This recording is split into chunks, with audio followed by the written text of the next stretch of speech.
Okay, we'll rise for the Pledge of Allegiance.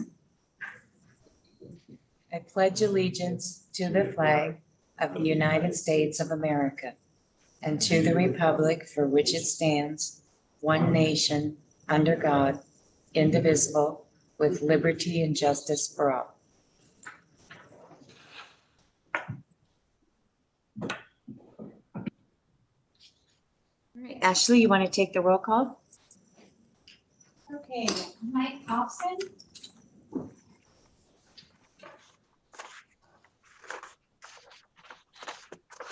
Marilyn Early. Who was that? Marilyn Early, can you talk a little louder? I'm here. Deborah Nelson. Here. John Manny. Here. Jan Schweddy. Here. Jessica Stickles. Here. Michelle Blythe.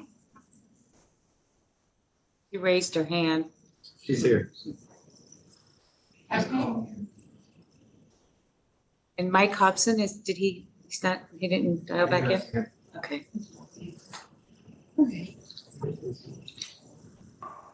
Madam Mayor, I move to approve the agenda as presented.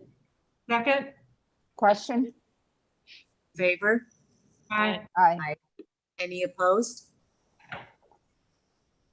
Okay. So Michelle, I take it you're not on the phone with us. Oh, you are. We can't hear you. Maybe you can dial in on your phone and you'll have audio. Yeah, she has to hit, I forget the button she has to hit.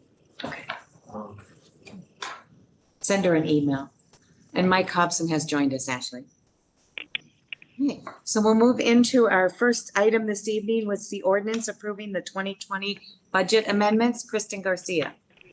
Thank you, Madam Mayor, and good evening, members of council. Tonight in your packet is a detailed list of the 2020 budget amendments to close out the city's 2020 budget. I won't cover all of the items in great detail. I just want to highlight a few of the larger items, and then of course I'll be happy to answer any questions at the end.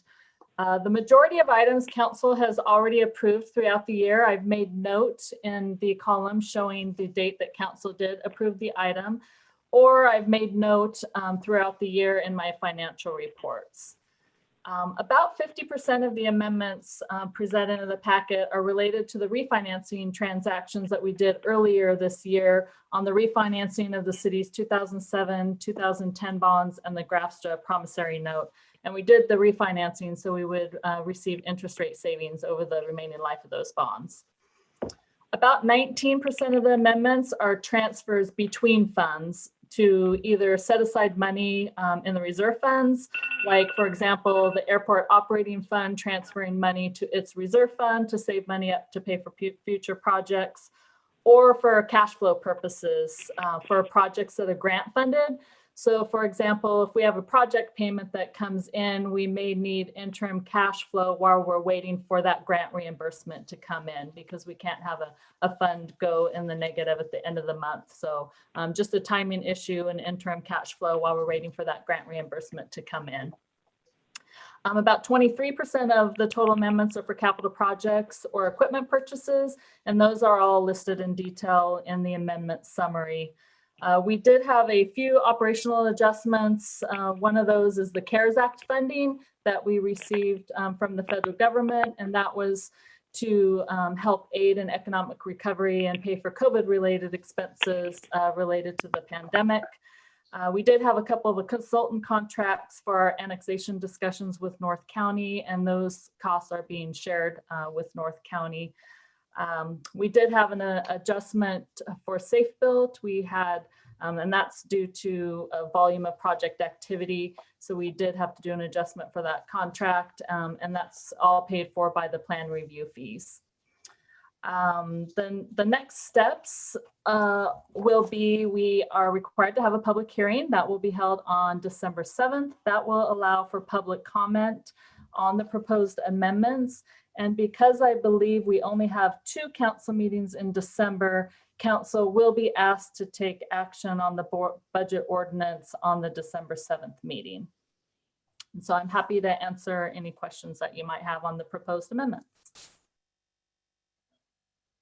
Kristen, and thank you for keeping us updated every month with them in the financial statements. That made it much easier this time.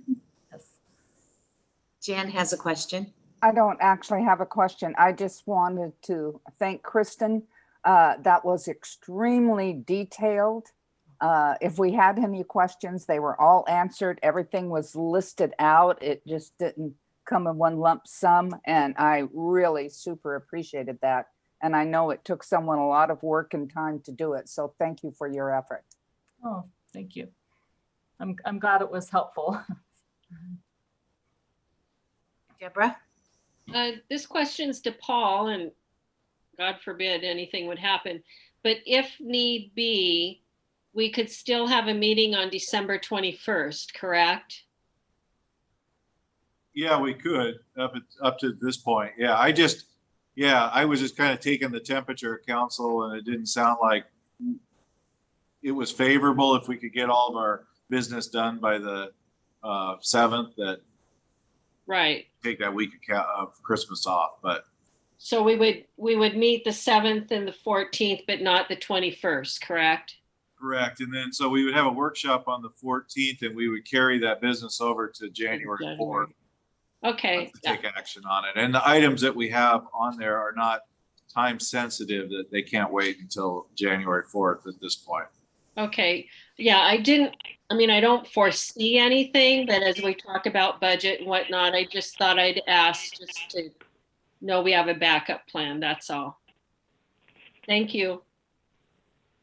That these are things that we've approved all year. It would be surprising, and Kristen keeps us so updated on those. Any other questions or comments for Kristen? Okay, thank you, Kristen. Thank you. You all keep moving on my screen. The next up is the resolution approving the 6-year transportation improvement plan. Jim Kelly and Mark Hayes. Thank you, Madam Mayor.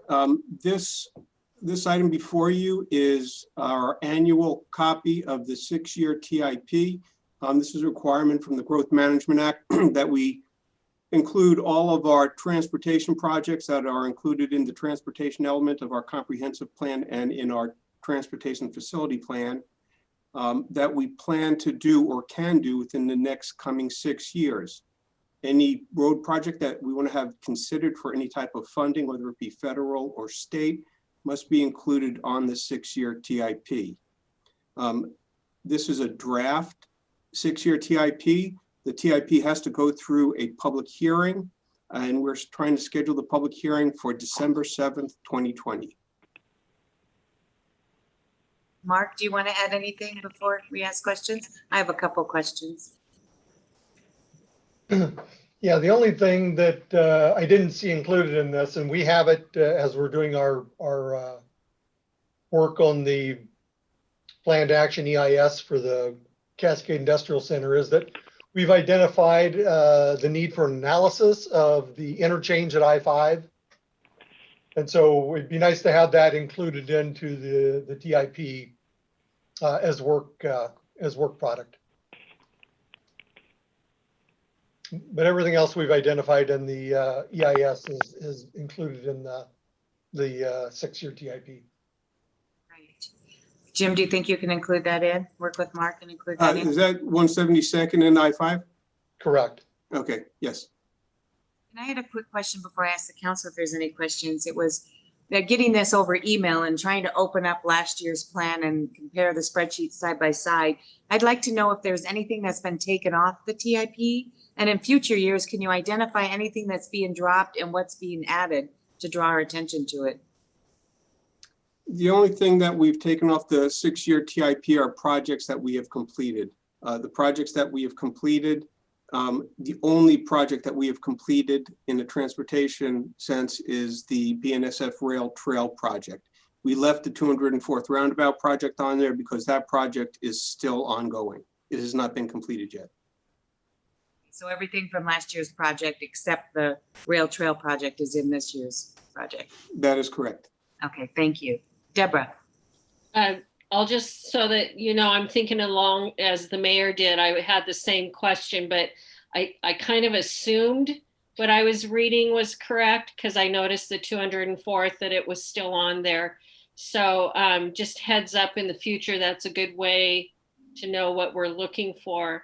Also, I was just wondering if I could get a printed copy of this because I like to sit and compare them like the mayor does. And I know I have last year's copy. I keep like several years at a time so I can go back and forth.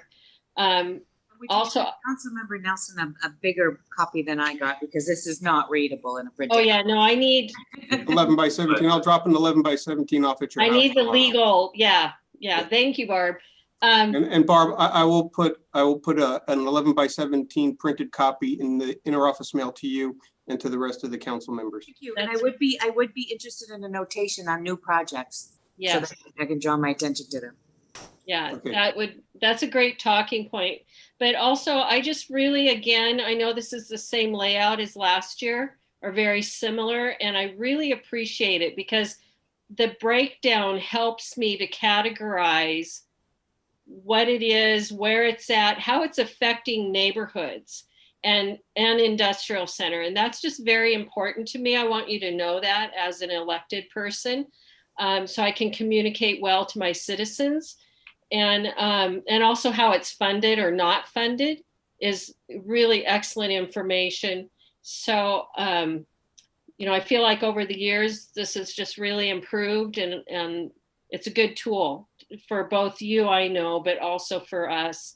Now, let me double check because with the graph, does it come with a map highlighting all of them? Or can I No, find it does online? not. There's no graphic that highlights all these projects. Can I find a map online that highlights it? I know we have all these special map places, or can you print one without, I don't want you to have a lot of extra work or anything, but just curious if there's one there, because you know me, I like pictures. I need to reach out to Katie to see if one has been made for this one. I know she made one for our 2-year capital improvement fund, and that one was included in our 2-year capital budget. I do not know if we made one for this yet. I will contact her tomorrow. We did the 20-year plan last year too. That is on the website, Deborah. Yeah, that's the one I was thinking of. Thank you, Barb. And that would be basically the same one that would go with this, except for missing the BNSF rail trail. Okay. Plus, there's going to be another one that we're going to put on this, the overlay of Broadway and Division. That grant opportunity opened up again this evening at 5:30. Thank you very much. Questions? I just want to say I really appreciate the cross department cooperation on this. I think it's hugely important as Mark works through and has a good vision for what the growth is that's coming. To be able to look at that through the transportation improvement plan lens, I think is valuable for all of us. So thank you both. One thing I'd like to point to the council's attention is the Transportation Benefit District, our overlay project, that only goes out to 2022. Because that is when our, 2023, that is when our funding stops for that program. Thank you, Jim. Deborah? And if I remember rightly, Paul, I had asked a couple meetings ago that you guys would start communications and kind of planning for that. Am I accurate in my remembrance? Yes, you Okay. are. Thank you. That's already on plan. No other questions? We'll move to the next item, which is the resolution vacating a portion of the public right-of-way. Mark? Good evening, Madam Mayor, members of the council.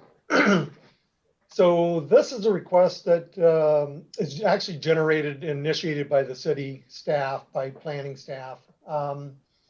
Upon review of a short plat for the Arlington High School, the old A building property, they're doing a short plat, 2-lot short plat. In doing that review, this issue kind of came up during that review, as well as a lot of easements and other things that were missing. But this one really struck us simply because the district had constructed storm drainage facilities within that unopened right of way.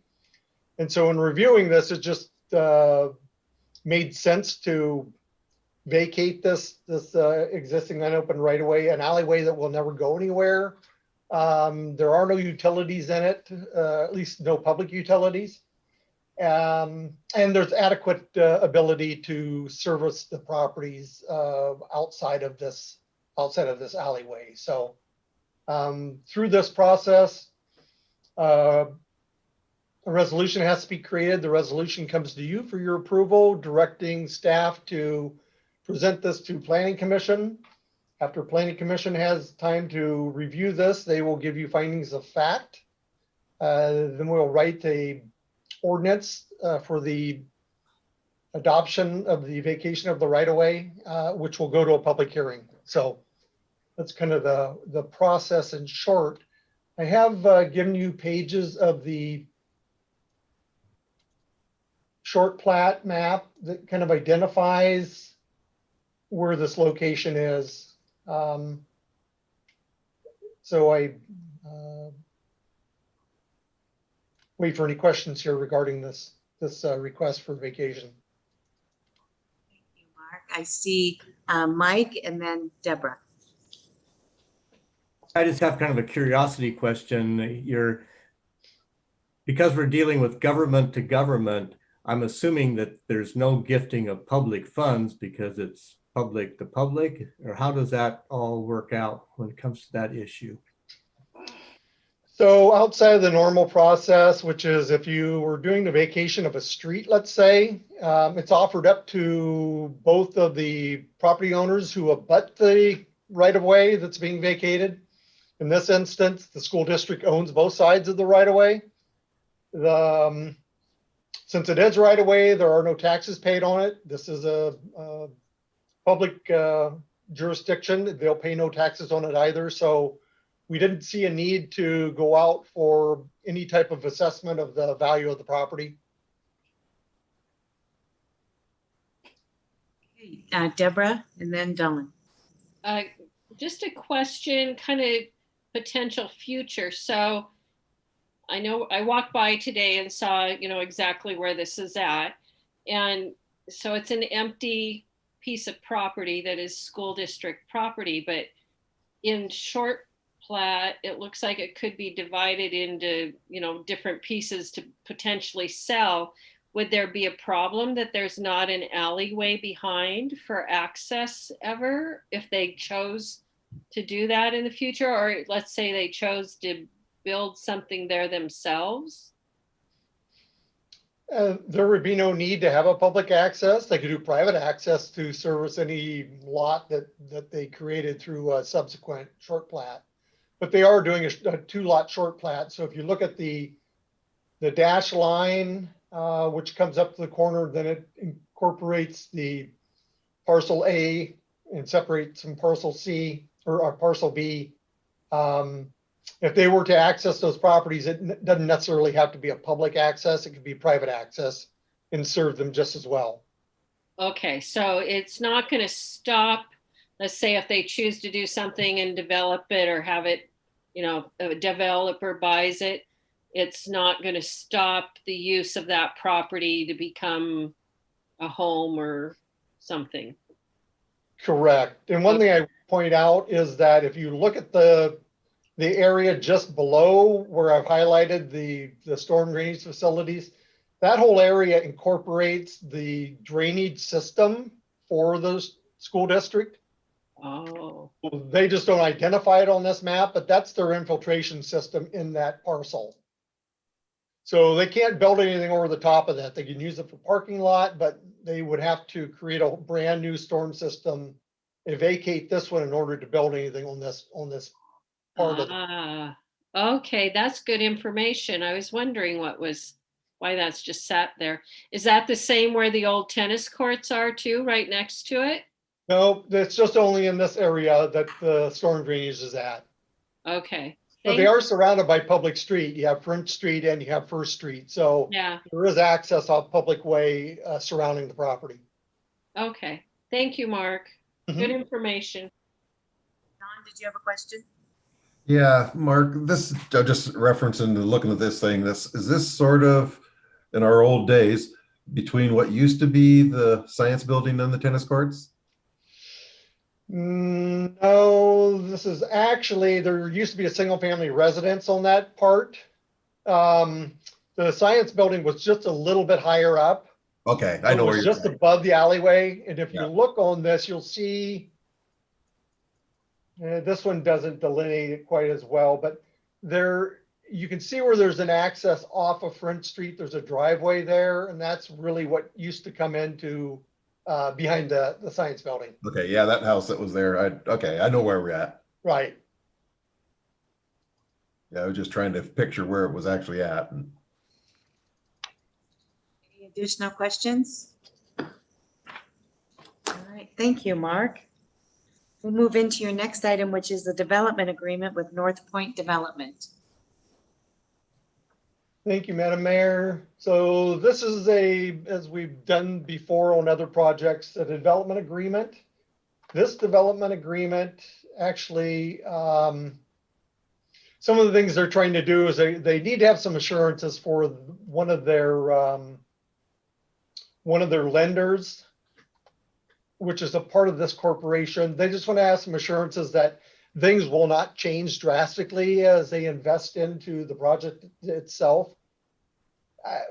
The one caveat to this, though, is that they need to submit with a binding site plan for this project by March of next year for this development agreement to be binding. So one of the things about this is that the items that we've discussed in creating this development agreement, we've also will identify on the binding site plan itself. So the improvements that are going to be required as a part of this will be identified on that binding site plan. So this is just to really memorialize those conversations ahead of time. And it's just some assurances for their one of their corporations in order to move forward with the project.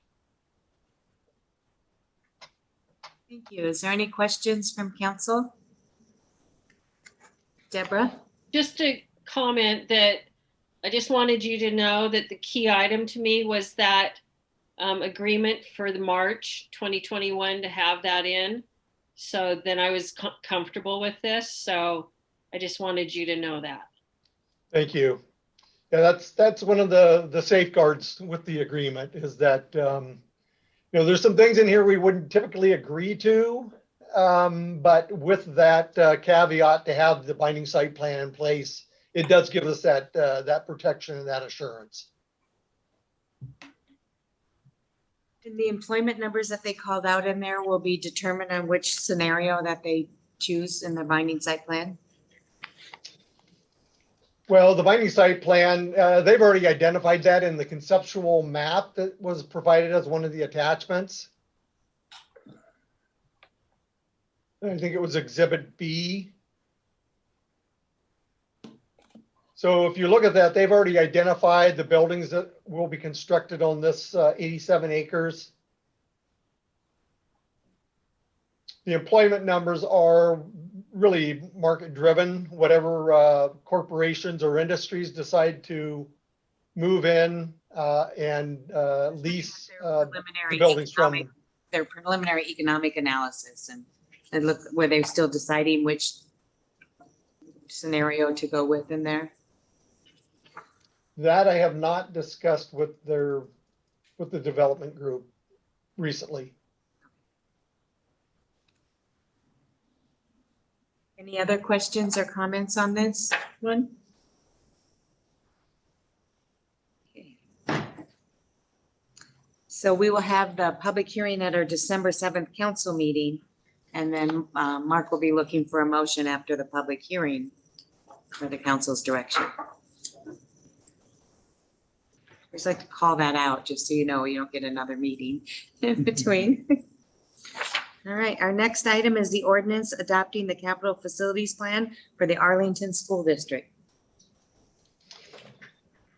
Thank you, Madam Mayor. So as you may remember, we do this on a annual basis, and typically this is done through our docketing process.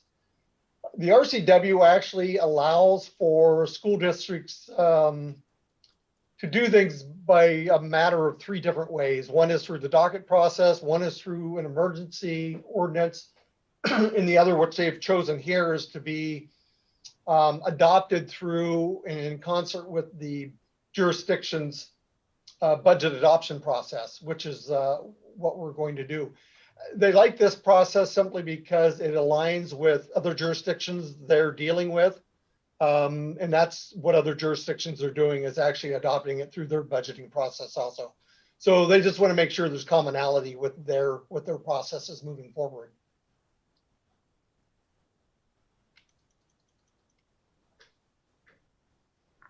And we do have representatives from the school district who are linked in tonight if there are any questions with either one of the plans. Okay, could they maybe take 2 minutes and let the council know what is in their plan and what the results of that are? Certainly. If fees are going up, I think we should have that discussion. So this is Denise Steffarm. She's the representative. She's the attorney for both of the school districts. Hi, good evening. Brian Lewis is with the Arlington School District, is actually at a board meeting this evening. So he sends his regrets and asked me to fill in for him on this portion.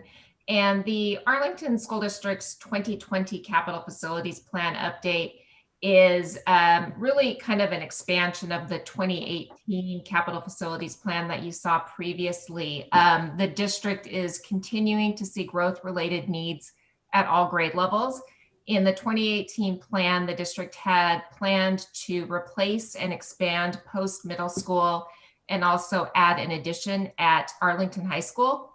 That is the same plan for 2020, with the note that the Arlington High School addition is funded as a part of the capital levy that was recently passed. The middle school addition is still subject to future funding. And the district, while they do not have an elementary project, they are starting the process of planning for that and looking for land in order to site that. The updated student generation rates are set forth in the plan, and those reflect, based upon recent development, the average number of students that the district is seeing from new single-family houses and then new multifamily homes. And those student generation rates are used to drive that school impact fee. And so for 2018 to 2020, you'll see that the fees are actually going down slightly at both of those levels, more so at the multifamily level. And that really directly reflects a drop in the multifamily fee, especially at the middle school level. So for whatever reason, there just are fewer students residing in those units right now. They've also adjusted the high school construction costs because now they know what those real costs look like. They dropped just slightly. That also influenced a slight decline in the fee. So I will just pause there in case there are any specific questions. Thank you. Does council have any questions? Jen has a question. Yeah, actually two. Well, Mark and maybe the lawyer, but with all of the new units coming in that haven't even started, the school district is aware of all of the ones that are coming in, especially down on 204th. Is that correct? Yes, I responded that quickly. I saw Mark, or excuse me, moving to, but yeah, so the district, when they update this plan, and they update it every 2 years, they work with their local jurisdictions, meaning the city and unincorporated Snohomish County, to find out what's in the development pipeline so that they have a good sense for enrollment projections, what may be coming. So definitely looking at that. Okay, excellent. Thank you. And the one thing I'll point out, Jan, is that 204th would be Arlington's district. A lot of our development has occurred in the Smoky Point area. The majority of that has been in the Lakewood School District. Yeah, I knew that. I just knew that we had so many units coming in, and I just wanted to make sure the school district knew that too.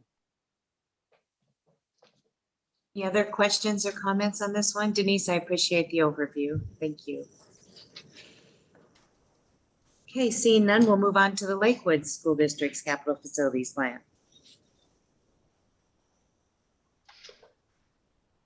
So pretty much verbatim with my introduction here. And so I will let Denise go ahead and explain the changes in the Lakewood School District capital facilities plan.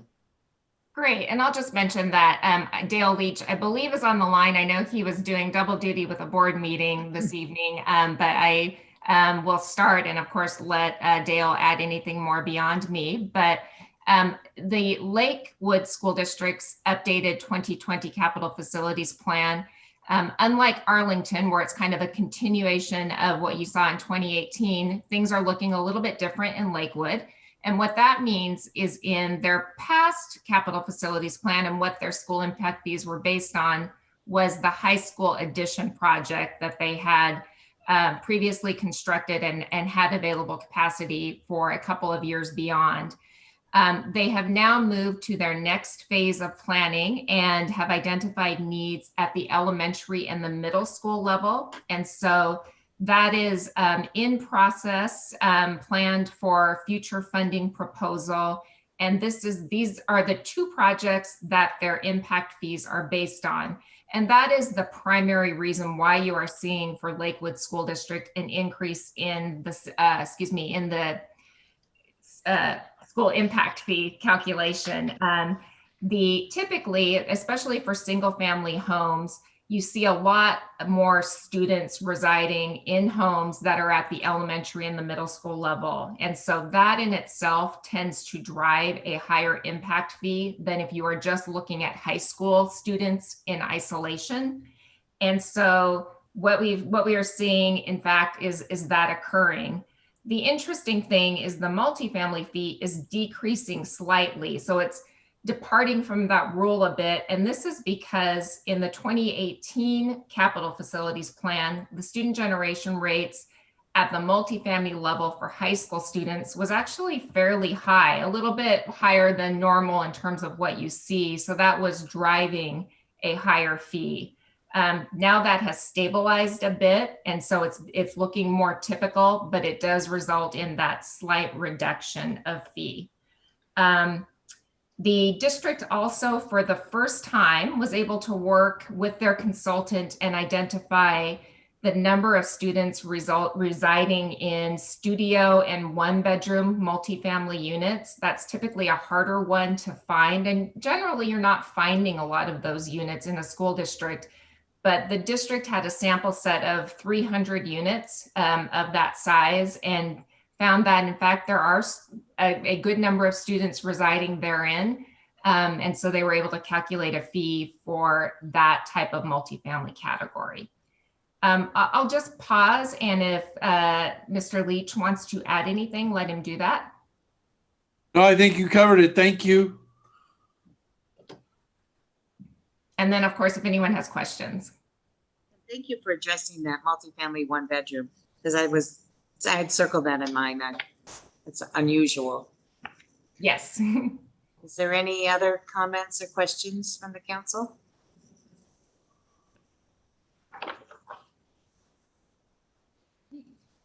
Thank you again, Denise. Thank you, Dale, for being here. Thank you. Thank you. Okay.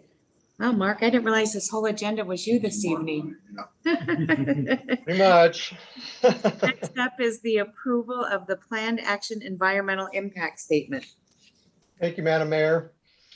So the planned action environmental impact statement currently has three alternatives, and we'll go through this during the presentation. Pardon me. Only one is to be selected in order to come up with the final EIS document. But the planned action environmental impact statement is a final step in ensuring that the Cascade Industrial Center remains a vibrant industrial employment center as it identifies and implements the visions, goals, and policies that were included in the, if you remember, the Arlington Marysville Manufacturing Industrial Center sub-area plan. and addresses the necessary capital investments required as development occurs. Once adopted, this process streamlines the development review process as elements related to the SEPA process have been pre-identified, and a modified SEPA checklist will be utilized when development review occurs. This also identifies specific project mitigation for identified transportation projects on a pro rata basis. That being said, I've included a PowerPoint presentation here, so I'll just run through these these slides just to give you an overview of the process. So right now we're in the discussion portion of the process, and we need to make the decision as to which alternative we're going to base the EIS on. So of course, the study area is just the Arlington portion of the Cascade Industrial Center. That encompasses about 2,291 acres. You can share your screen if you would like. Share your presentation on the screen. Oh, is it not in the attachments for council? I thought maybe for the public that's joining us tonight, you could. Oh, okay, sorry. No, no worries.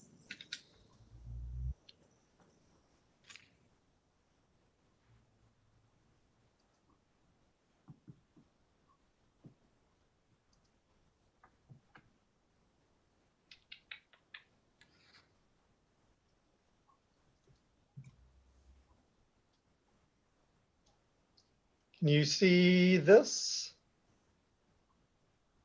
No. Not yet. Okay. Move it onto the screen and zoom on. Let me get over here. You have to put it on the same monitor that this. Zoom's on. Share the screen. There we go. Now it's starting.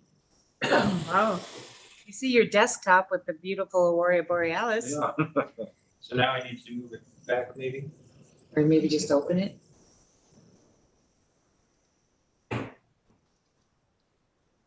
Yeah, it's giving me the site can't be reached, but how can that be?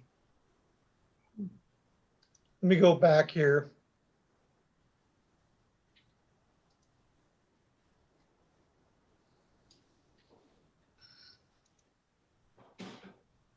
Does council all have their PowerPoint presentation in front of them? All right, maybe we'll let the public go to our website and they can pull it off of our agenda there.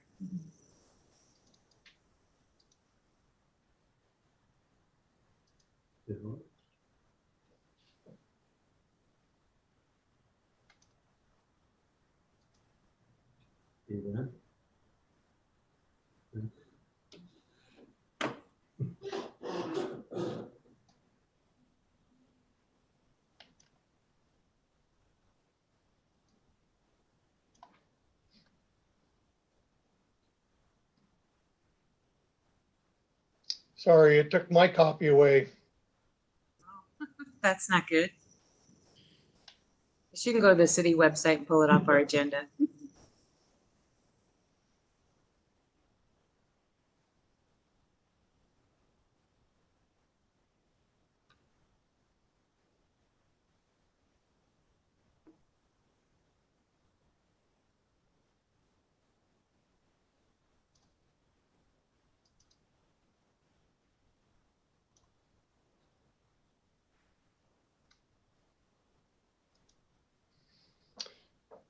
Yeah, all right, now I can get my talking points back.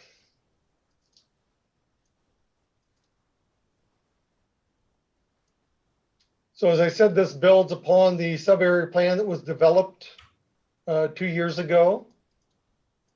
The purpose of the EIS is to provide for an informational document for decision makers, understands the environmental implications and identify mitigation measures, tests the conceptual alternatives, and develops a preferred alternative to move forward.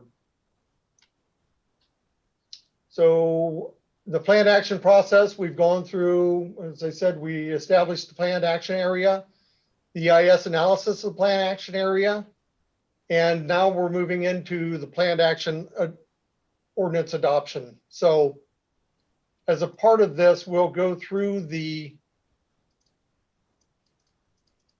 three alternatives in the plan itself.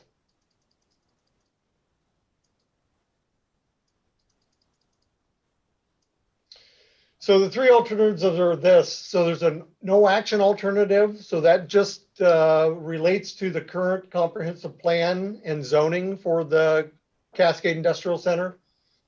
Alternative 1 is the Cascade Center Vision job sectors. And alternative 2 is the high growth. So our preferred alternative here, well, I'll go through this. The no action alternative. The no action alternative would continue with the current comprehensive plan. No changes to the comprehensive plan to address the added infrastructure investments in the capital facilities plan or amendments necessary to the sub-area plan. A no planned action would be adopted to facilitate environmental review of new development or redevelopment, which means they would have to go through a full SEPA process for every project that came in to be developed in the Arlington portion. The current intent of the Arlington portion of the CIC is to serve as a manufacturing industrial employment center with a diverse range of industrial activities that provide employment opportunities for residents in Snohomish County and the region. The majority, 80% of the study area is currently zoned for industrial aviation uses across aviation flight line, general industrial, and light industrial zoning. The no action alternative would allow for net growth rounded to 4,824 jobs with no changes to housing.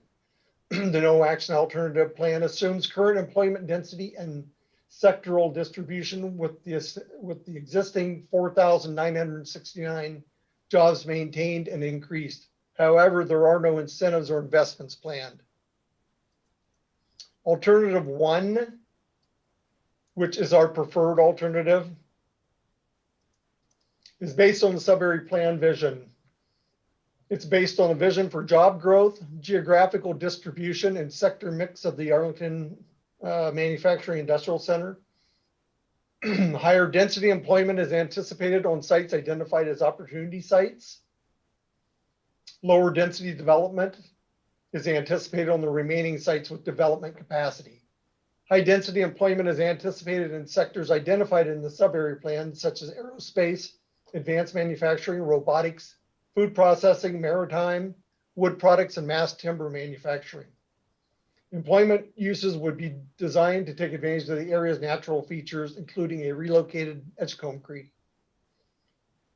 In addition to high density industrial or manufacturing employment, workforce training, incubators, and similar entrepreneurial support facilities would be newly established on the airport business park site immediately west of the airport. This would support the industry sectors identified in the sub-area plan, especially food processing and seafood industries and robotics. Along with diverse industrial development, future development under this alternative is anticipated to include a small amount of new residential development that is compatible with the industrial land use mix of the center. So this really represents where we are, what we've been doing with our planning over the last 2 years, where we actually have created the workforce housing in close proximity to the Cascade Industrial Center, which opens the door up for multiple things: transportation, multimodal transportation for employees to get to work in close proximity. It also offers for the support services that are required by an employment base in close proximity to the jobs. Alternative 2 is the high growth trend sectors. And so that only anticipates a high growth scenario for employment in the center.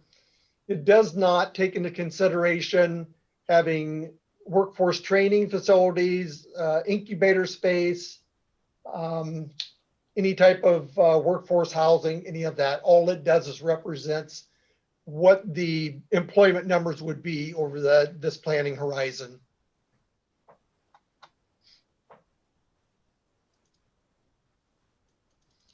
So I want you to take note of some of the bar graphs that we have in here. Hey, Mark. Yes. Deborah has a question. Oh, sorry. Thank you, Don. So as I'm listening with alternative number one, I didn't see any like possible job numbers there like there were in the no action one. Do you have possible numbers? They're in the upcoming. So if you look at the next page where the range of growth and change. Yes. Oh, okay. So go across that, you'll see where we're at with the alternatives I see. and what the jobs are created by that. So can I just ask you if I'm thinking correctly on this? Is as I'm listening and looking at this, I remember sitting through an infrastructure meeting down at Canyon Park a few years ago that I went to with Nova, your engineer, regarding transportation, but also housing and the whole infrastructure of a business industrial park.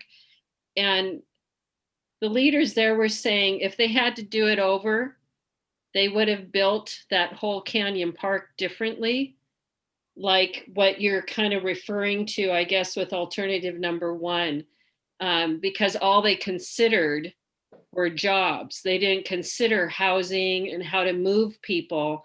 And that's why that Bothell Everett Highway and area is such a nightmare. So is that kind of in synopsis what I'm hearing you saying is you guys are learning from an area that possibly are saying, wow, we wish we would have done it differently? Exactly. Thank you for bringing that up. That's a great example.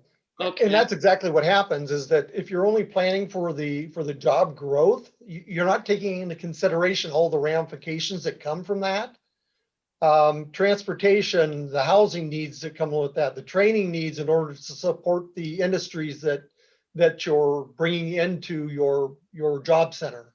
Well, they were even talking about how they wish they had, because they created dead ends and people could have actually used, if they could punch through these dead ends to get to schools and to get to neighborhoods, it would just make more of a flow for people in that whole area. So I just found that as I'm listening and seeing this, I wanted to make sure I was thinking of it correctly. So, and then my only other thought is, as going back to our earlier meeting with the Planning Commission in Park, is so as, and you don't need to answer now because I know you're not done, but as you guys wrap this up and come up with what your recommendation is to us, I would love to hear really good talking points or your findings to help us, because there's a lot of information here. And I so respect what our commissioners, the work they do. And so I just want to make sure I give room to them to be able to speak to me what they've learned through this process. So that's all. Thank you for letting me interrupt. No problem. I mean, this presentation.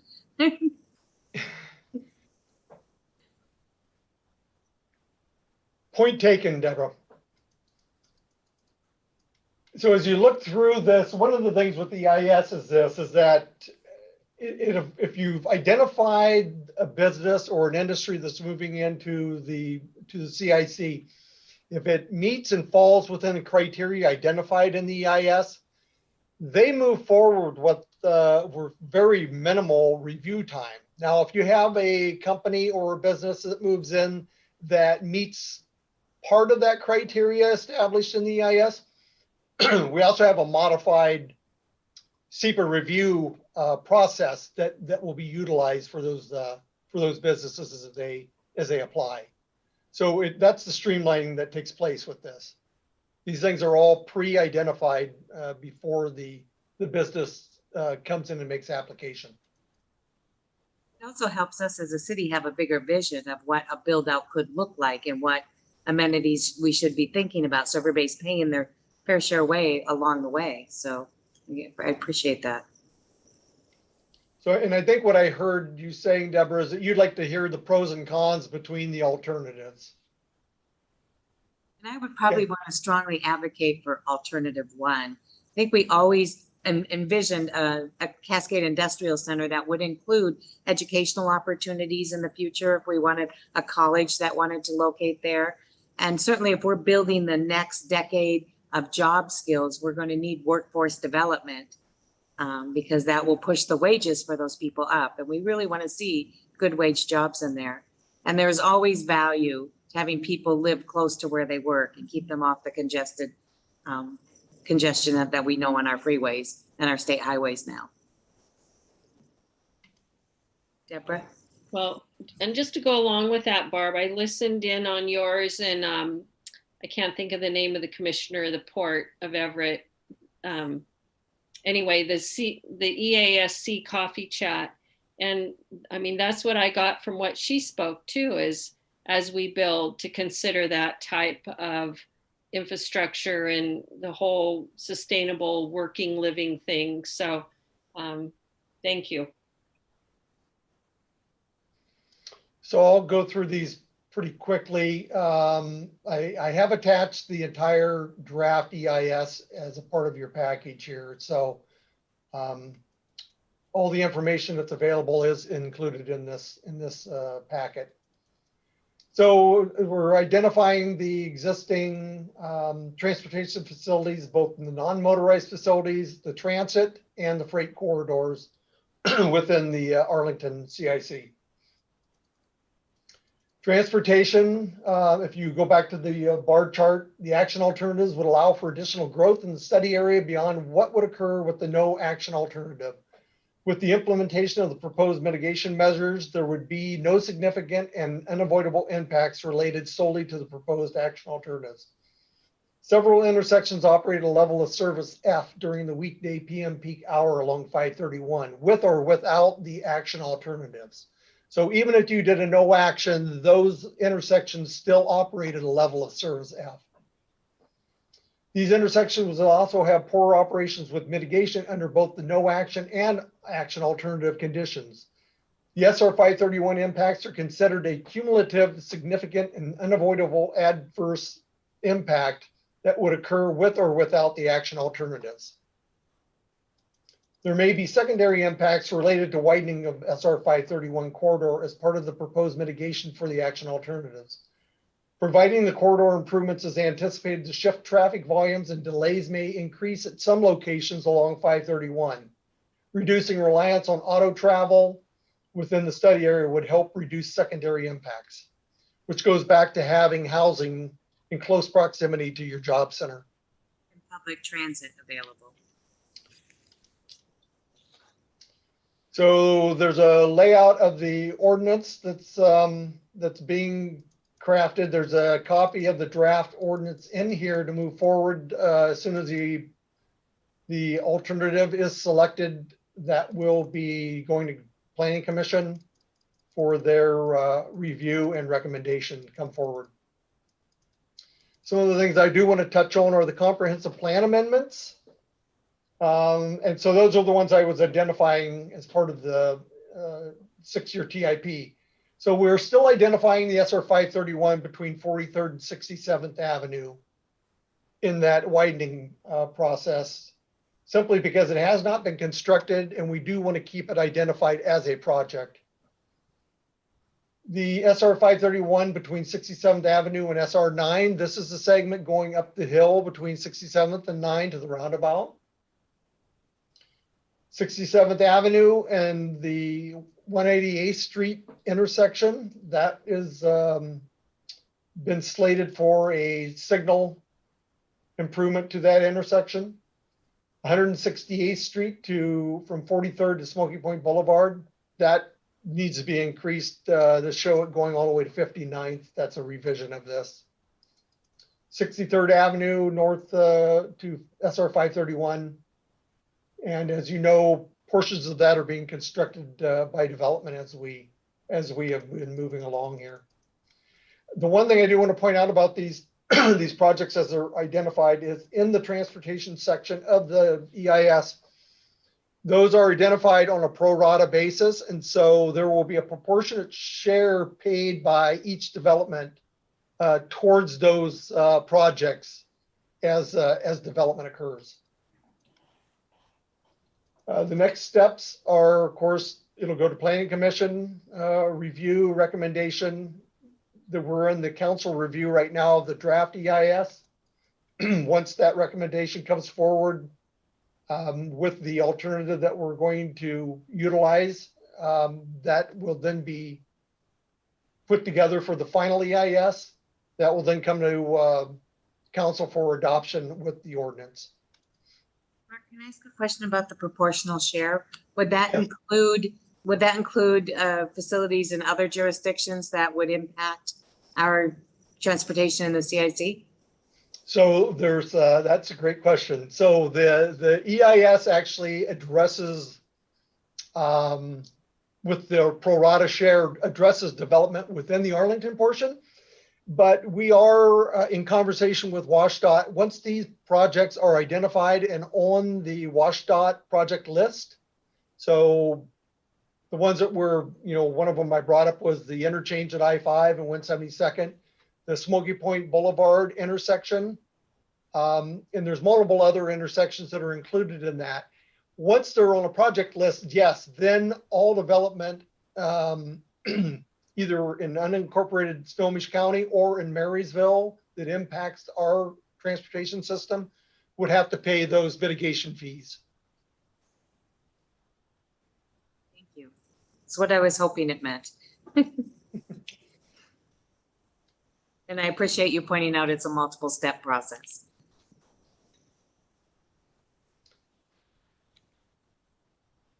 Does anybody have any questions or comments for Mark on the Plan Action EIS?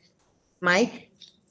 Yeah, I have a question that's probably impossible to answer, but I'm curious, when you have these industries, light industries come into this industrial park and they have a project in mind and they got all these jobs that you've been referring to that are going to be there and housing that's going to be needed to accompany those jobs. Is there any way to get numbers as to that the developer or the business could tell us as to how many of these jobs are going to be high wage jobs, how many of these jobs are going to be the median type, the median jobs, or how many would be the low? Is there any way to get a breakdown, I guess is what I'm asking, so that we know what to do about the housing and what kind of housing we need to be looking at? Certainly, yeah, we ask those questions as development comes in. And so we do have a pretty good idea of the developments that are occurring or will occur as to what their jobs number or at least the estimate of the job numbers are, and what the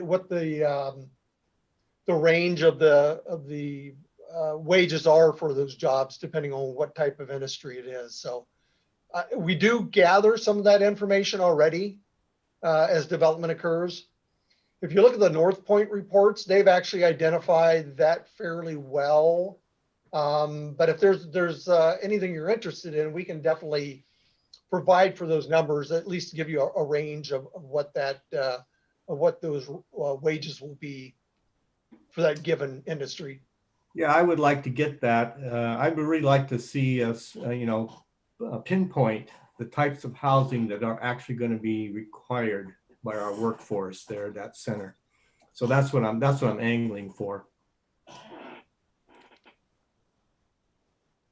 Yeah, we can certainly do that, Mike.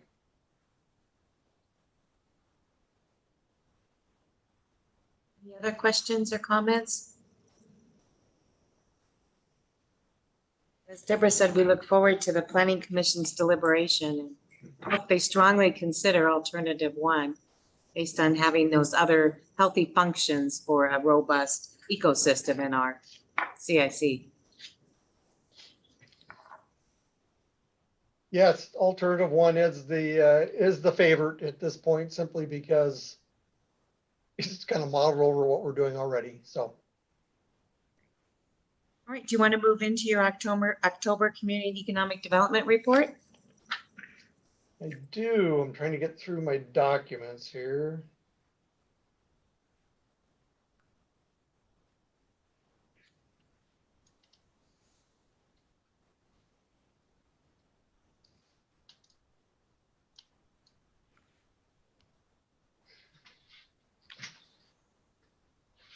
So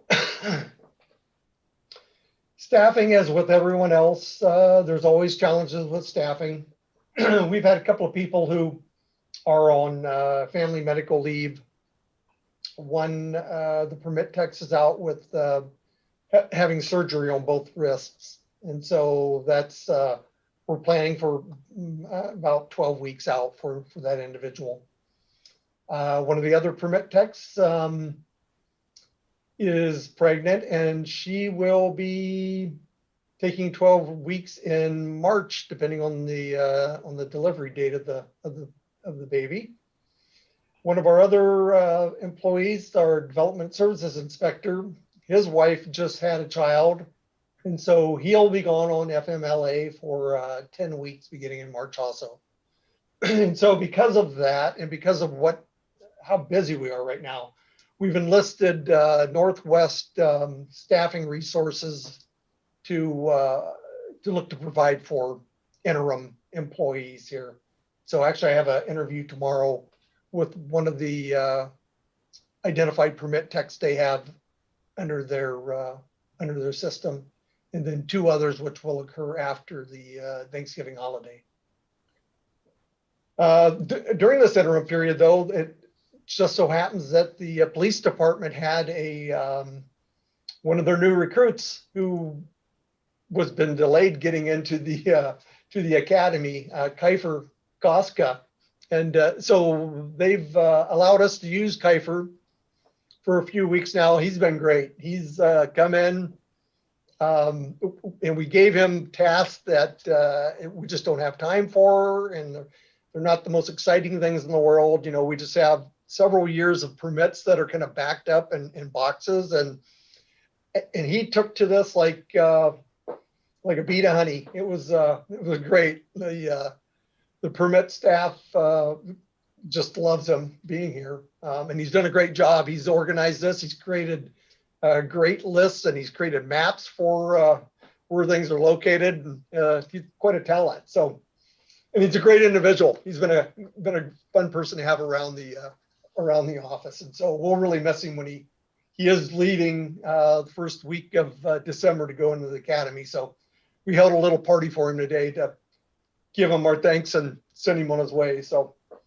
thanking the police department for their generosity with loaning him to us.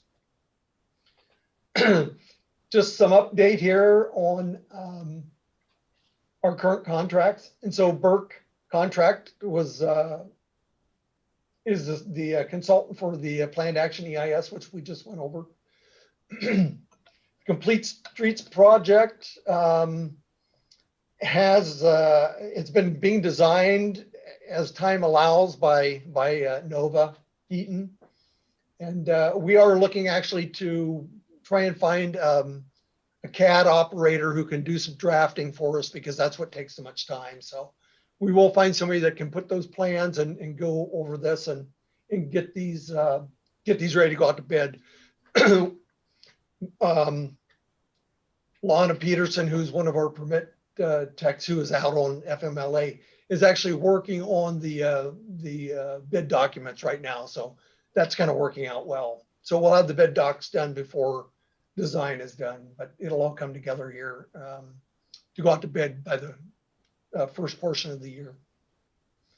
Blue Line Group is the consultant who's working on our housing action plan. That will be coming forward here to Planning Commission, and then to council for a public hearing on the final plan. So that won't happen until after during the first quarter of 2021. Opportunities. This is really important, and it was a great opportunity for us, which was very fitting. So Nova, Ryan Morrison, and I met with Petite Engineering and their subconsultants, and we walked Smoky Point Boulevard to look at the corridor project. And during this walkabout, we had time to stop and look at the configuration and really some of the land uses that have been implemented in this along the corridor. Things that they really weren't aware of. You know, we've implemented our mixed use code along this whole corridor. We rezoned the Smoky Point Boulevard as a commercial corridor to support that mixed use. And so part of these conversations really came to light with us talking about what we're trying to do here, where we're trying to do a road design that actually captures traffic and brings them in to support the businesses that will be established along Smoky Point Boulevard. And not that it's here for moving traffic at a high rate or at high speed. You have state highways that surround our city. There's no reason that we need to have freeways or things that replicate freeways or highways as our local streets. And so if you want to move cars fast and move a lot of cars, leave them on the state highways or the interstate to get that. But what we're trying to do with Smoky Point Boulevard is create a neighborhood, create a place, create this special location that everyone can identify with. When you go to other states, you always come upon areas that make an impression on you. And that's really important. And you remember that. And you come back home and you go, you know, we should be doing this. This is not a hard thing to do. Everyone just has to be on the same page, have the same vision, and move things forward. And that's what Smoky Point Boulevard is all about.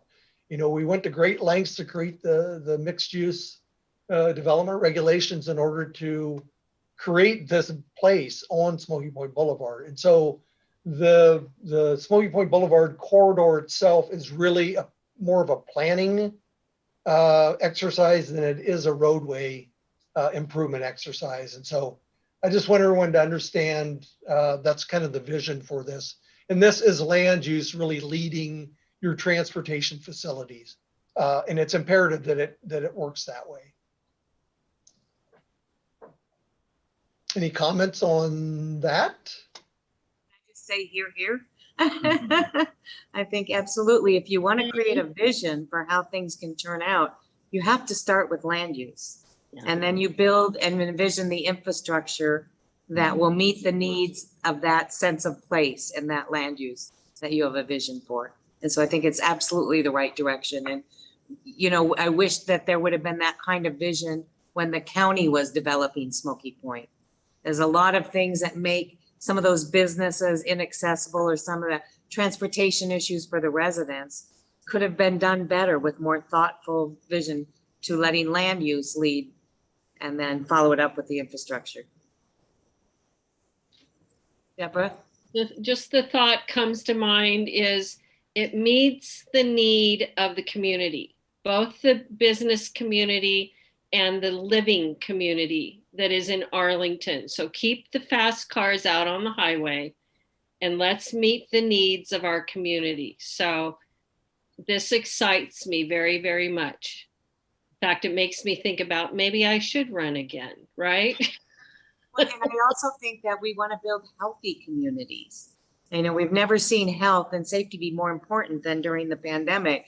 And when people are restricted from their activities, what they can do is get out and walk and enjoy their neighborhoods and create a community. And those are the good parts of COVID, is seeing more community meeting on the streets and in the neighborhoods as they're out exercising. And so I love the idea of building future neighborhoods that have those amenities to them. Thank you. So moving right along here. So as an attachment, there's the resolution for the Center of Excellence.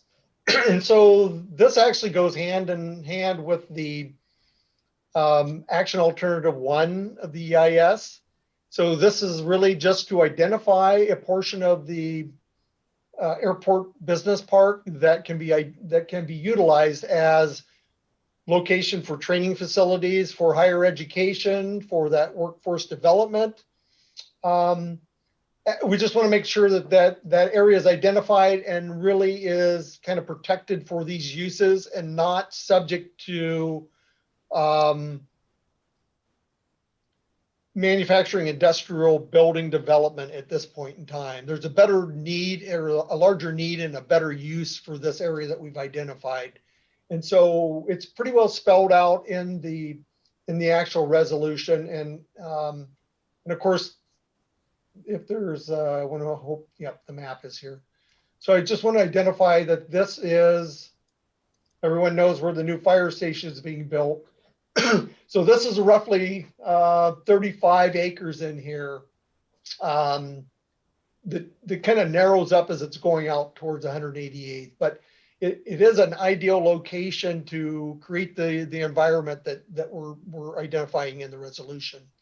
And there are two proposed through streets that come in off Smoky Point Boulevard to the airport boulevard that will service this area. So it makes access in and out of that for higher education and that workforce development. Makes it pretty simple and easy to have access to this area. So I don't know if you've had an opportunity to read the resolution or not, but it just identifies what we're looking at, what industry clusters we're working towards locating in the CIC.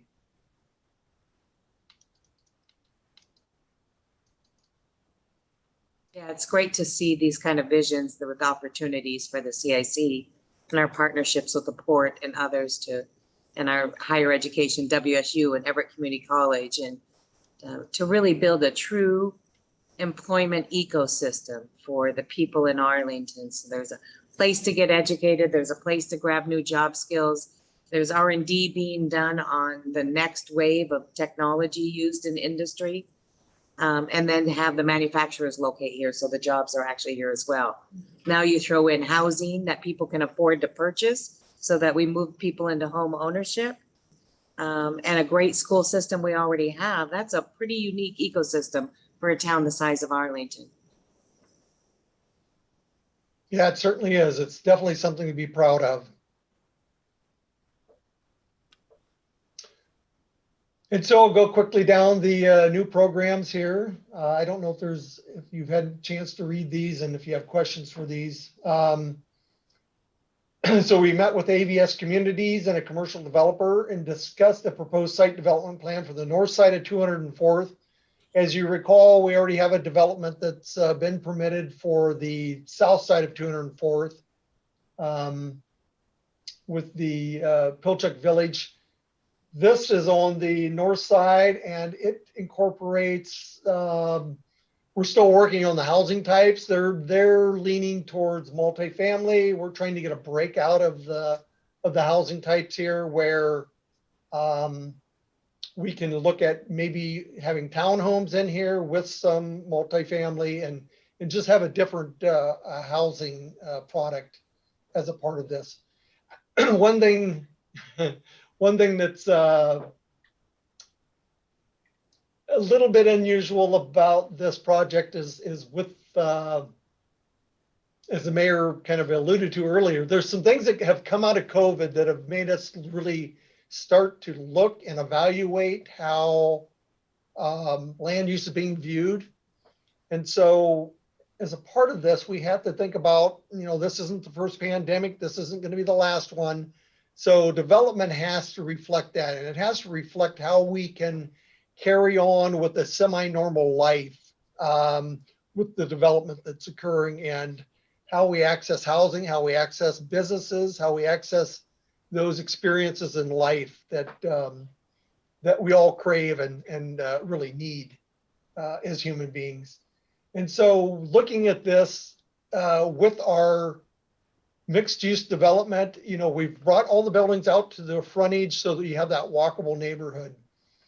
But as a part of this one, I've really had to kind of consider how we can deal with more opportunity for outdoor space, how we can accommodate drive-through, curbside delivery, all of that kind of stuff. So there are two parcels that are identified in this conceptual plan that allow for drive-through, and it was really given back to the developer. They came in with a conceptual plan and said, here's what we want to build. And of course, it was like, nice try, but go back and redesign.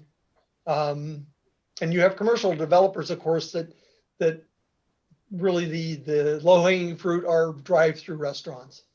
And so the challenge to them was, okay, if you're so set on getting drive-through restaurants as a part of this, you need to do it in a manner that it doesn't impact the walkability of the community that you're trying to build. And so they came back a month and a half later, and they actually did a great job of creating 2 parcels where they could actually put drive-throughs in and not disrupt the walkability of the neighborhood. So kudos to them. They did a great job of doing this, and we're kind of moving forward with that project. Mark, Yes. Can I ask a quick, on that, it says north side of 204th, east of the new Starbucks. Shouldn't that say west? There's east is right. Yes, you are correct. Thank you Okay. for catching Thank that. No, it is. It's west of new Starbucks. Thank you.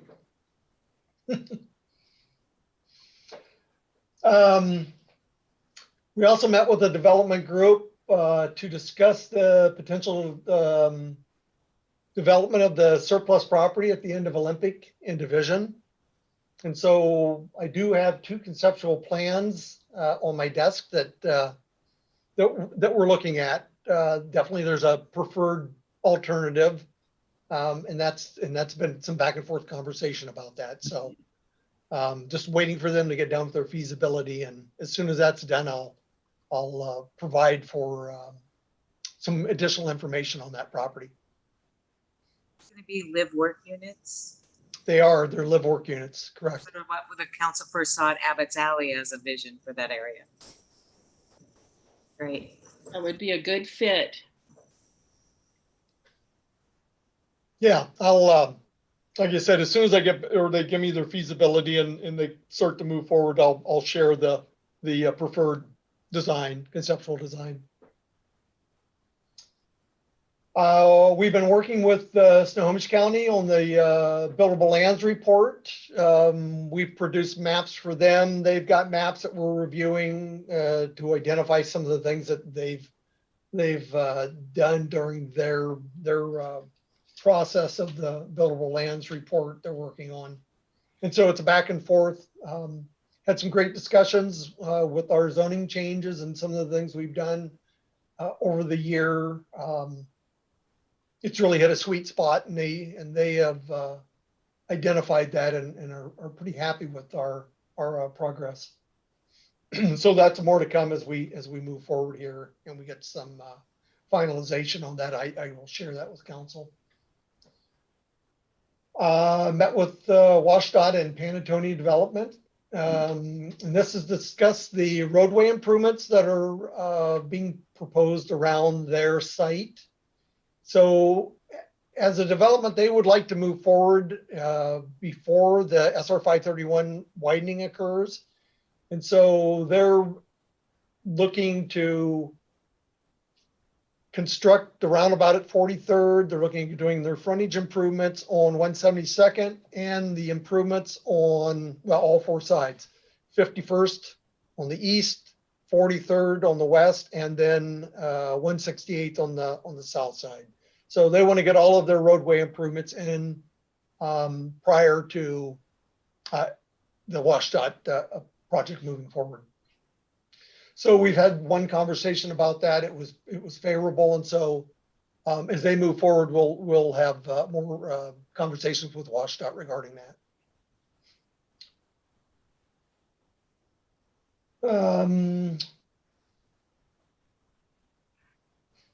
So the property behind Bartell's, so this is, if anybody's familiar with this, there is a plumbing supply company that's back in there. They operate out of a warehouse that's on this property.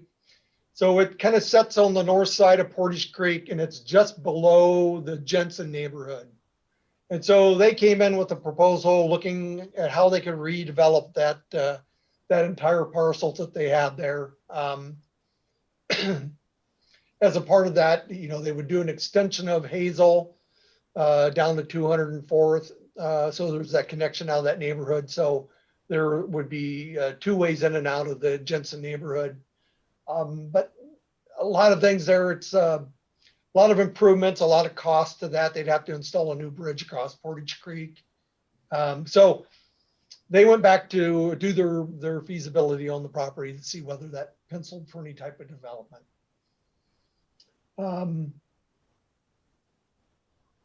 We had GIMS, actually we had two GIMS, and these are for duplexes up on both the corner of 5th Street and Gifford Avenue. And then there's another parcel on Gifford itself, that'd be north of 5th Street. Same developer is looking at doing duplexes on that parcel also. So moving forward, there'll be two separate duplexes built in that neighborhood. The one thing we held again with the PUD, and this is regarding the North County Community Office. And so PUD, of course, has always planned on moving their office out of the downtown area out to their property out here on 59th. One of the decisions that they have been wrestling with is whether or not they need to do a combined office for both the Stanwood and the Arlington community. And so they have come to the conclusion that they will do a joint community office on the airport or on the property out on 59th. So that will incorporate the Stanwood operations and the Arlington operations at this location. And they bumped up their construction schedule. Originally, we were looking somewhere out like 2027. They now have come back saying, nope, we're moving this forward to 21, 22 timeline. So we'll be able to see that start to come to fruition. The Reese Construction, they purchased the old Arlington or the East Valley Sand and Gravel site off of Cemetery Road, was Penny Lee. And they had their offices, they built their offices 2 years ago down in Marysville. Well, since that, they sold that office, they purchased the property up here, and they're building their office, their corporate office up here on this property. So they always intended to come up to Arlington, but there wasn't any property that they really felt met their needs until the East Valley Sand and Gravel property came up. And so they're relocating their whole operation up here now. So.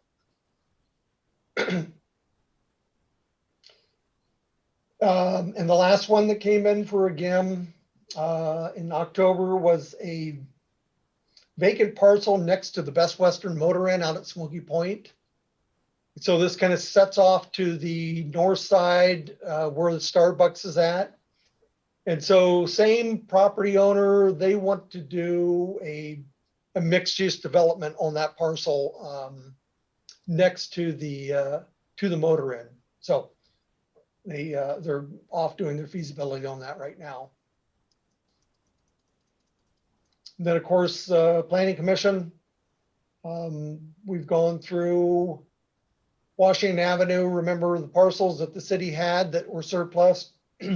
One developer has purchased that. We had some back and forth conversation about what he wanted to develop on those parcels. We've finally come to a compromise, and both parties are happy with this. And so he's made submittal, he should start construction on these after the first of the year. So you'll start to see those homes go in on Washington. Smart Cap, we went through and approved the design review for their building on the airport business park. Same with Dungeness Gear Works. They are putting another building on that property to accommodate their operations there. So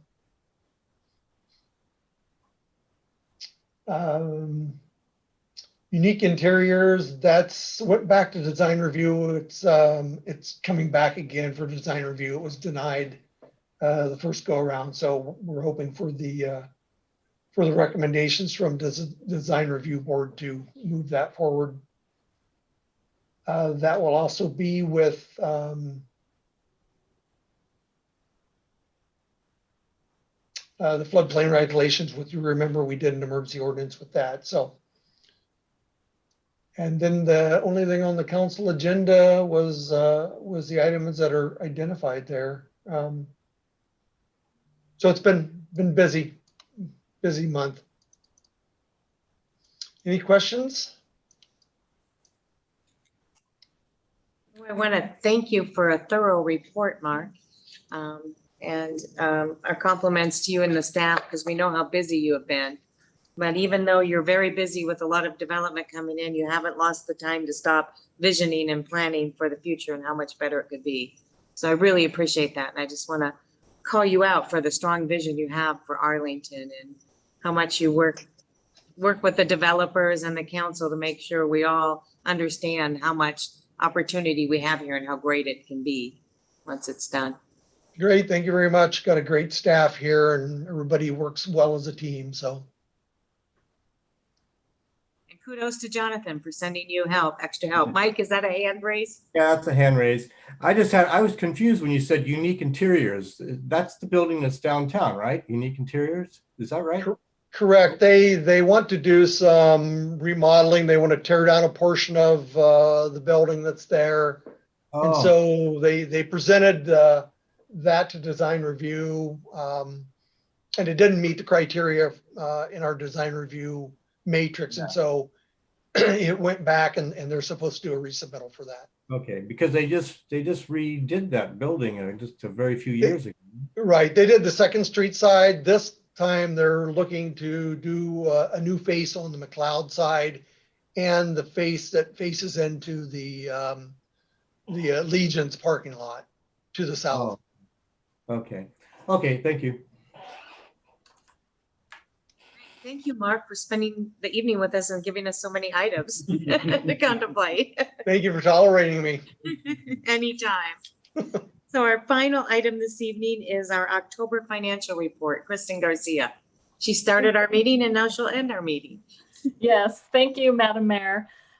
Continuing to monitor all of our revenues and expenses on a monthly basis to see how the pandemic might be impacting us. And our sales tax, retail sales tax in the general fund is still continuing to do better than we expected. And that's due to the level of construction activity, our retail, online retail, and auto sales. I do expect that trend to probably continue over the next couple months. After the governor announced the restrictions last Sunday, we did see an uptick in consumer activity, kind of stockpiling supplies, similar to what happened earlier in the year when the shutdown initially occurred. And we know that that did have a direct impact in increasing our sales tax. So I'm expecting a similar trend this time. What I am concerned about, though, is how these restrictions will impact the businesses that have already been struggling, especially if those restrictions are extended through the end of the year or potentially into 2021. So I really think our critical point is going to be the first half of 2021 to see how all this is going to impact those businesses that have been struggling or may now start to struggle. So just continuing to monitor, and I'll continue to report on a monthly basis, but I think 2021 will kind of be our critical point. In October, we did receive our first distribution of funding from Senate House Bill 1406. That is the Affordable Housing Sales Tax Credit. And just a reminder, that's not a new tax. It is a tax credit that the state is taking from their portion of the sales tax that they collect, and then they're distributing to local governments for affordable housing programs. We do expect that revenue to be about $40,000 on an annual basis, and we did include that in our biennial budget for 2021 and 22 that we just adopted. We did receive an additional $3,000 grant from Snohomish County to help with our Flex Fund, our outreach program. So thanks to Snohomish County for that. And this grant can be used to provide shelter and other needs for our homeless population. So that will help support our Flex Fund throughout the end of the year and into early next year. Our lodging tax revenues continue to be below budget and are down about 33% from last year. Sarah Lopez was kind enough to forward me a report from Snohomish County, which showed occupancy rates in 2020, which showed about a range of 29% occupancy in March to a peak of about 49% in the summer months. And a survey was showing that about 60% of the survey respondents indicated that they were less likely to travel over the next couple months. So that indicates to me that that revenue stream will probably continue to struggle for sure over the next 6 to 12 months. So again, we'll just continue to keep an eye out for that. I did want to provide a quick update to council on the customer support program that you adopted on October 5th, which included a utility credit program. We did open an application process to both residential and commercial customers that they could apply for a utility credit if they met eligibility criteria. We did award 101 residential accounts and 16 commercial accounts for a total of about a little over 30,000 total of utility credits. And I can tell you that everyone was very appreciative to receive that help on their utility bill. And then finally, tomorrow I will be working on our final payments to close out our CARES Act grant, and I will provide a detailed report to council. Just a reminder, we did have a third round of business grants that we recently processed. Those were awarded for additional rent relief and COVID-related expenses that businesses incurred to help with COVID response. And we did a round of grants to nonprofits. So I'm going to pull all those details together. We do expect to close out the grant tomorrow, and then I will provide a full report to council when I've completed the final reconciliation. Thank you, Kristen. Does anybody have any questions or comments? You might have seen in the Friday e-newsletter that we just started another round of business grants with CARES funding, and that is money that's coming to us from the county because they reviewed our program and it met their criteria. So we were able to go back out for a fourth round. They've given us, we get $117,000 roughly was our share for the city of Arlington for businesses that have not received help either from the county's R3 grants or Arlington's previous grants. So that round is open. That won't be in Kristen's report because that'll be the county's money. Figure out how that comes through, but that's what you were seeing. Just wanted to give you an awareness of that. Don? Just one quick question, Kristen. I think either you or Paul might be able to answer it. It looked like on Jessica's last report she sent out to us, down a ways, I was going to have a printed copy here, but I couldn't find it on the printer. I didn't know if it spit it out or not. I couldn't find it. But looked like we purchased a new ambulance, a 2020 Dodge. We did. That was in the budget. It was a planned purchase on the equipment replacement. It wasn't a brand new apparatus. I believe it was an ambulance remount. Yes. Yeah. Kept the chassis. We bought a new box. Mm-hmm. Oh, because yeah, on her report it said 2020 Dodge 4500. And it looked like it was a brand new whole unit for 400. Looked like 400 some thousand. I do remember us talking and approving the expenditures and stuff for the reboxing. Yeah, it was in our equipment replacement schedule. So. Right. We just issued the check for the chassis, and I believe it was about $193,000. And then we had also, council, as part of that approval, had purchased a power or approved a power cot, and I think that was about $43,000. So the total purchase was just about $236,000 and some change, about $240,000. Okay, so that was just the reboxing, and then we did buy a new ambulance. A new chassis. We moved the box over to the new chassis. Yeah. Okay. And then the old chassis will be surplus and sold. So we'll actually see some money coming back to help cover that. Any other questions for Kristen? Thank you again for the great report. Thank you.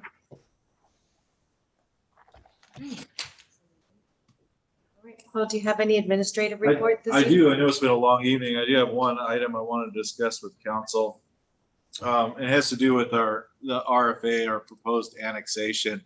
And I know we've had a lot of conversations about this year, and we've made some great progress on it. And council took action at the last business meeting earlier this month to adopt a resolution that formalized it and accepted the plan that the committee had been working on. And we have the resolution, of course, to send to county, which is due in a couple of weeks, to put the proposed annexation on the ballot. One of the things that we've been talking about through this, at least since June, was what to do with the levy rate and the amount that the city would retain. Today, Marilyn, Jessica, Kristen, and I had the opportunity to meet and talk with some of the other members from the committee.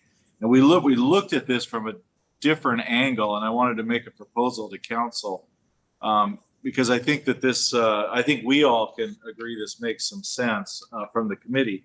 And this, the way we looked at it was when we had retained the 82 cents, of course, that gave us some money to be able to, keep in the general fund, of which we've kind of agreed on would be used for, transportation congestion projects. And that's the way we're looking at it. When we analyzed that number, we found that using that number, about 36% of the property owners, residential property owners, would see a decrease in their taxes or would remain the same. The new analyzation that we did on that was if we reduce that number by 7 cents more, it does have a large impact on the money that the general fund retains. We'd lose about 200,000 of the $600,000. I think in our June report, we estimated 670,000. So it would reduce that to 470,000. However, what that 7 cents does is it means that 51% of the residential property owners in the city would see a reduction in their property taxes or would remain the same. So it significantly increases that number. And we just thought that that was something worthy of discussion because it was a tax savings to a greater number of the residential property owners in the city. So this came late, like I said. Marilyn and Jessica, Kristen and I just really talked about this morning and got to really look at those numbers. So of course you didn't have time to get it on an agenda item tonight. So I wanted to throw it out to council. I know it's kind of unexpected. I'll certainly follow it up with some documentation tomorrow so that people that need to digest it can. But I did want to get it out there for discussion.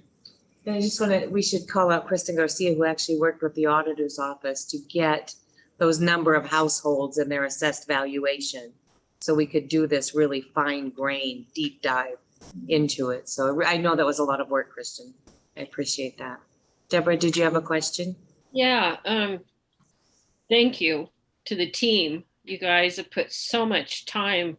I was thinking of you today, Marilyn and Jessica, and wondered if you were whiling away on this. But anyway, just kind of off the top of my head, I mean, it sounds interesting. I'm not opposed to it at all.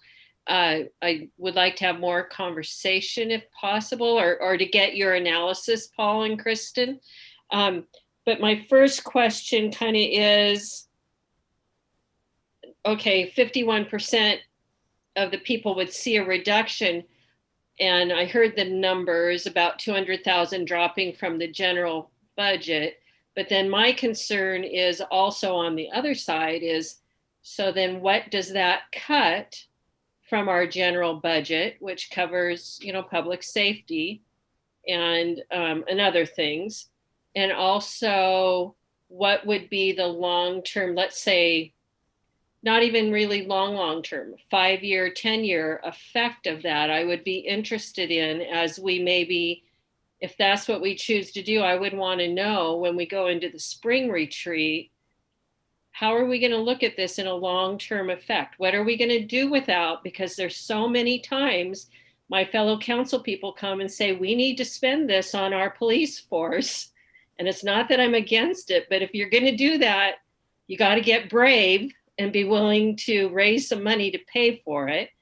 So I want to see how that's going to balance out as we make this choice. And I'm not against it at all. It sounds appealing.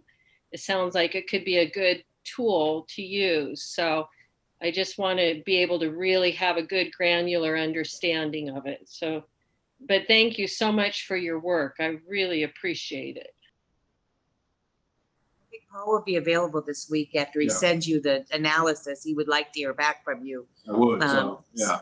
To see if it's something he wants to put on the agenda for next Monday night, which he needs to know before Thursday, so. We had an extra week this time. Oh, yeah, so Thanksgiving, never mind. Yeah. There's something, Don and then Marilyn.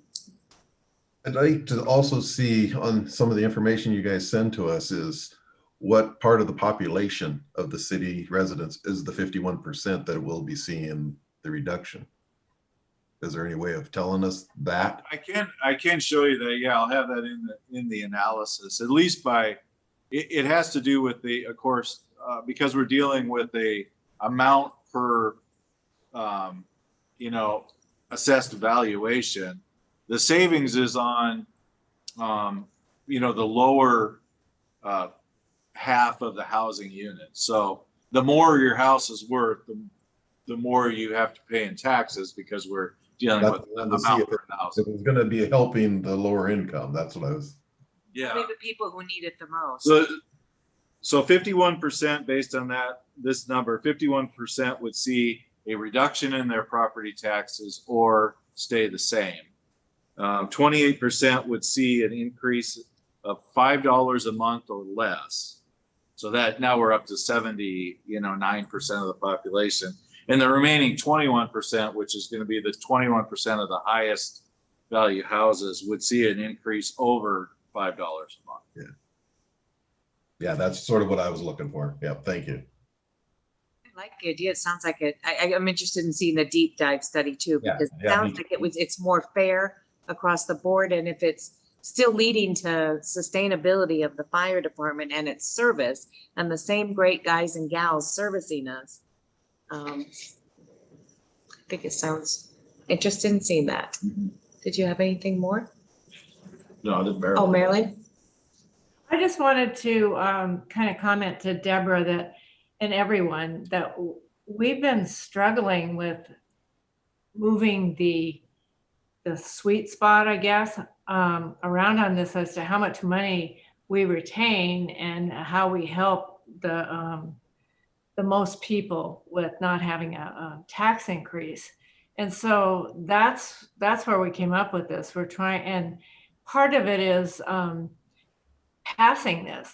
We need to make sure that we have enough support from the community to actually pass this.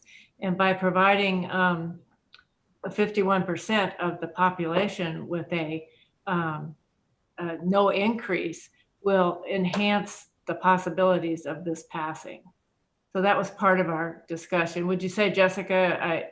I think that's pretty much what we struggled with, is trying to keeping enough revenue to take care of our problem, yet satisfying the needs of a certain, 51% of the population.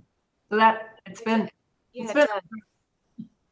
Yeah, and Marilyn, it's actually great to know. I really appreciate the information of knowing how many households are impacted or what percentage of households are impacted each way. It's something we should think about going forward. That would have been great to see in the initial analysis. And I know when I said, Paul, give me an idea what percentage of households this is, Kristen was able to find a connection at the auditor's office to dig down into those numbers. I know they're not easy to get and go through, but I do think it's good data for us. It is, absolutely. So think about it, everybody. To be continued. I have one thing in the mayor's report, well, two things, and one I already did, to let you know that the county gave us some money for another round of CARES funding for small businesses. So that process is open until December 1st, and then it will close. And then I wanted to let you know, before the pandemic hit and everything, a lot of the things we were working on sort of stymied in some areas when they weren't exactly necessary for the emergency operations that were going on. We were having conversations with Snow Isle Library about the downtown library. And recently found out in talking to the executive director, as they were making plans to start to open up some of their branches again to some limited activities. Our Arlington branch wasn't even on the list to open at all. And some of it is because of the problems we have with the facility there. Some of the HVAC systems and the things they need to make sure people are safe. And so we thought it would be a good time to reconvene and delegate a committee to talk, Snow Isle Library in the city, to talk about the future of that building and some of its capital facility needs, so we can bring a plan back both to the directors of the library and to the city council. So I've appointed Paul to that committee, who will be working with a counterpoint at Snow Isle Library over the next couple months to sort of start that discussion and look at all the alternatives, and bring that back to the council for future consideration. So I just wanted you to be aware of that. All right, are there any comments from council members this evening? Long meeting, I appreciate your patience tonight. There were no members of the public that wished to speak to the council. And in case they're still listening, I really want to thank the volunteers from the Planning Commission and the Parks Commission. I thought it was a great presentation. I value their time to come and tell us how important their work is and how seriously they do and what they're trying to advise us on. So I look forward to future joint meetings together. And that's all I had.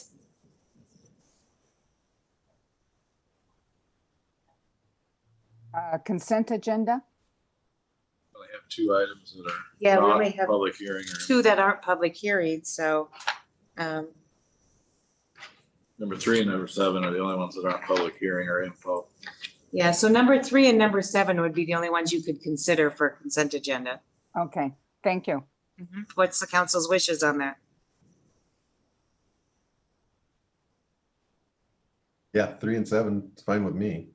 Does anybody object? Nope. Nope. Okay, so 3 and 7. Thank you, Jan. Madam Mayor, I move to adjourn. Second. Question. Those in favor? Aye. Aye. Meeting adjourned. Night, Aye. everyone.